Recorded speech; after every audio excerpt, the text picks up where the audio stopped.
Boa tarde a todos, Haris Kairene. Nós iremos tratar nesta aula sobre uma história da escrita neotestamentária e da cultura desenvolvida dentro do Novo Testamento. Tá?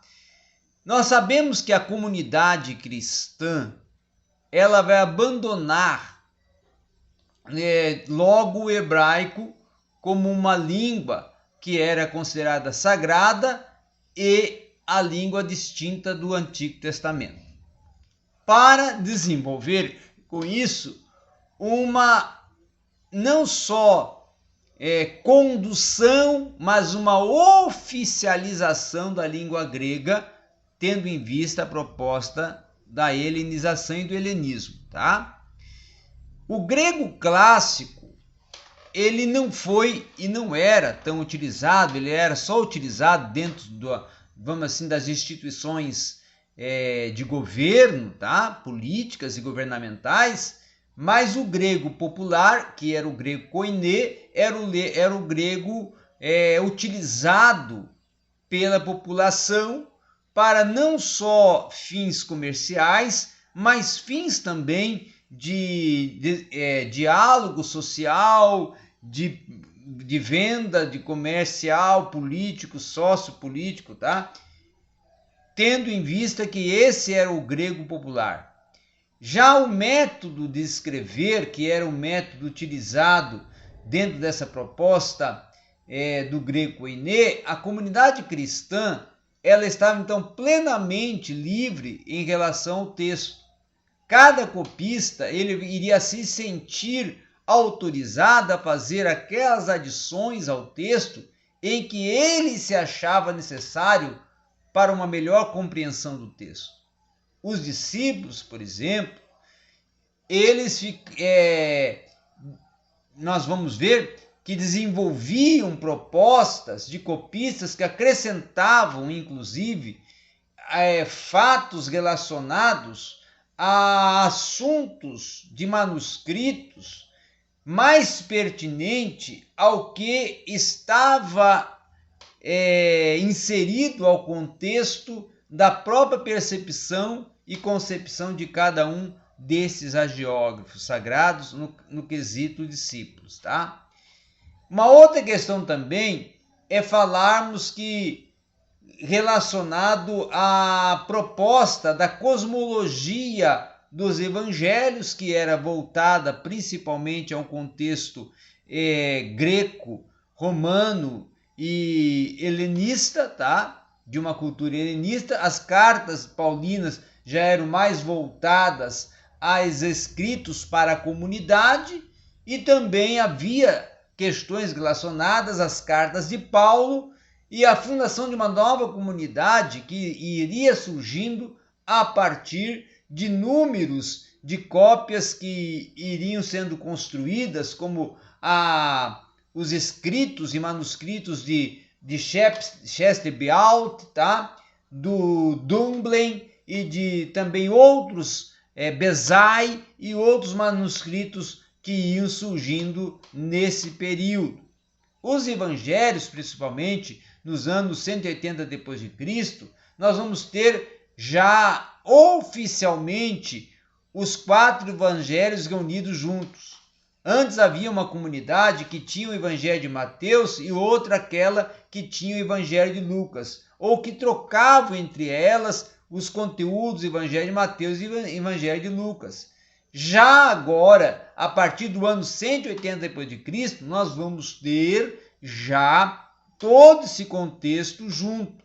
No ano 200 depois de Cristo, então vai começar as traduções do grego para o latim e principalmente em Antioquia, tá? Entre os anos 250 e 280 depois de Cristo, quando a igreja irá traduzir e rever o Novo Testamento do grego para o latim, adaptando esse às exigências da igreja e esta modalidade que foi para frente dentro da igreja, tá? Uma outra questão também importante a considerarmos, que sob o imperador romano Diocleciano, já nos anos 284 a 305 d.C., vai desencadear a perseguição mais feroz contra a comunidade cristã com a destruição de edifícios e de manuscritos. Nesta época, inclusive, os bispos vão instituir a denominada escritoria, tá? Que era os escritores, ou que era uma proposta de uma narrativa histórica sobre esses acontecimentos. Nos monastérios, os monges recopiavam as poucas cópias sobradas do Novo Testamento e algum monge ia editando e outros iam escrevendo algumas cópias com mais rapidez até formar a proposta de um scriptorium, que seria os escritos, vamos assim, ou a biblioteca de escritos, tá? Ou o coletivo, ou a coletividade de escritos encontrados do Novo Testamento e constituindo ali uma breve coletânea, tá? Uma breve coletânea de escritos neotestamentários que seriam trabalhados como fonte de pesquisa para até futuros textos do Novo Testamento a serem construídos e reconstituídos. Já no quarto século, com o fim do texto vivente do Novo Testamento, os evangelhos irão ser, então, definitivamente fixados e não vai haver mais adições. E com isso vai se tornar mais proeminente a presença de textos com maior fidedignidade dos assuntos discorridos e tratados biograficamente, principalmente dos evangelhos, com que se concerne ao Jesus histórico. O Papa Damaso, em 380 d.C., vai encarregar um dos pais da igreja, Jerônimo, para rever o Novo Testamento e traduzir o Antigo Testamento para o latim. E esta Bíblia, então, vai ser chamada a Vulgata Latina, que vai ser a Bíblia popular desse período, tá? Até o ano 800, todas as igrejas usavam o texto da Vulgata Latina, ou seja, até a Alta Idade Média. Os critérios para a escolha dos 4 evangelhos eram que, nesse período, utilizados como elementos para a canonicidade, a antiguidade do conteúdo, o conteúdo em si, tá? E depois também a literalidade e o desenvolvimento linguístico do grego, conforme os tradutores e os especialistas no idioma, numa questão de semântica, de coesão, iam desenvolvendo para ver e observar e analisar a fidedignidade do texto. Entre os séculos 6 e 8 depois de Cristo, então vai surgir uma produção dos textos litúrgicos, tá? Já no século 9 vai se escrever mais em maiúsculo do que em minúsculo, e no 12º século vai começar-se a usar o papel em substituição ao pergaminho com o surgimento, da proposta de Gutenberg, que vai imprimir a primeira Bíblia em latim, a Vulgata, em papel. Então vai ser denominada a Bíblia de Gutenberg da Vulgata. Isso no ano 1452 e 1456, tá? Período daí da Alta Idade Média. Também no 16º século, Erasmo de Roterdã irá publicar o Novo Testamento em grego, compreendendo inclusive que não se podia continuar aí com as traduções latinas e precisava se voltar aos textos gregos. Os textos latinos eram muito complicados e havia muitas anotações nas margens, e com isso alguns copistas procuraram acabar com a proposta desses textos, tá? E após os séculos, XVI, vai-se acreditar que a tradução latina fosse a tradução, vamos assim, mais colocada em conflitos, tá? E Erasmo vai basear sobre o quarto e o quinto manuscrito grego, muitos tardios lá do século XII para o século III, algumas propostas para o desenvolvimento do seu texto dos evangelhos e também, claro, da sua tradução, a tradução de Erasmo de Roterdã, que foi mais conhecida como Textos Receptos do Novo Testamento. Tá? No século XVI ainda, isso entre os anos principalmente 1516 para 1532, Lutero, em 10 anos de trabalho, vai também propor uma obra excepcional e pública que seria uma revisão, né, do texto de Erasmo de Roterdã na língua já germânica, tá? O Concílio de Trento, isso em 1543 a 1563, vai declarar a Vulgata como a verdadeira Bíblia. Mas aí o Papa Pio IV vai criar uma comissão para fazer uma revisão dela e modificar a compreensão dela. Tá? E em 1590, então, o Papa Sisto V, ele dispensa essa comissão e ele pessoalmente propõe um texto denominado a Bíblia Sistina.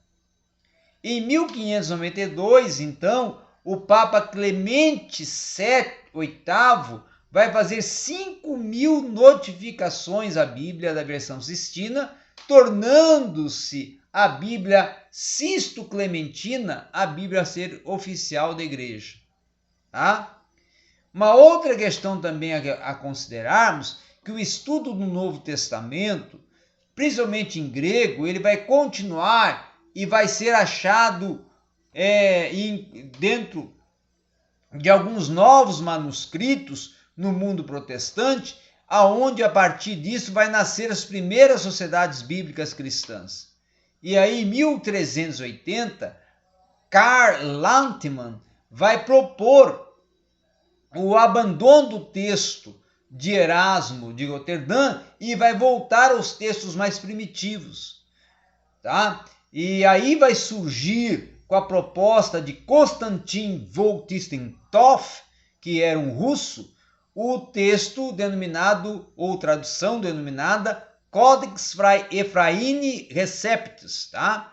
Que vai ser um texto proposto pela igreja, construído por Efrem o Sírio, aí que vai ter, claro, a abalização nesse período como texto oficial. Muito bem, para concluirmos esta aula, ainda quero falar do Codex Sinaiticus, que vai conter no original tanto o Novo como o Antigo Testamento, a partir de um documento que vai ser encontrado na Biblioteca Monastéria de Santa Catarina do Sinai, e com isso vai desenvolver no ano 1895, na cidade do Cairo, alguns fragmentos do filólogo Adolf Theismann, aonde vai dizer que o grego do Novo Testamento era um grego popular falado pelo povo utilizando o grego, no caso que já até mencionei aqui, Koiné, tá? Eberhard Nestlé, nos anos 1898, ele vai pôr fim definitivamente à versão de Erasmo e vai criar a sua própria versão do Novo Testamento, aonde vai surgir aí o grego no original em inglês, to Greek New Testament, ou seja, o grego do Novo Testamento de Aland, tá? Ou de Gustav Aland, que é, no caso, o grego do Novo Testamento, Nestlé Aland, escrito por Gustav Nestlé Aland, tá? E aí começa então a ser construídos os principais textos que são até hoje utilizados para poder-se ter uma visão mais integral, literal, dos textos do Novo Testamento a partir do seu idioma oficial, o grego koiné. Era isso que nós tínhamos para hoje, nessa breve história literária do Novo Testamento.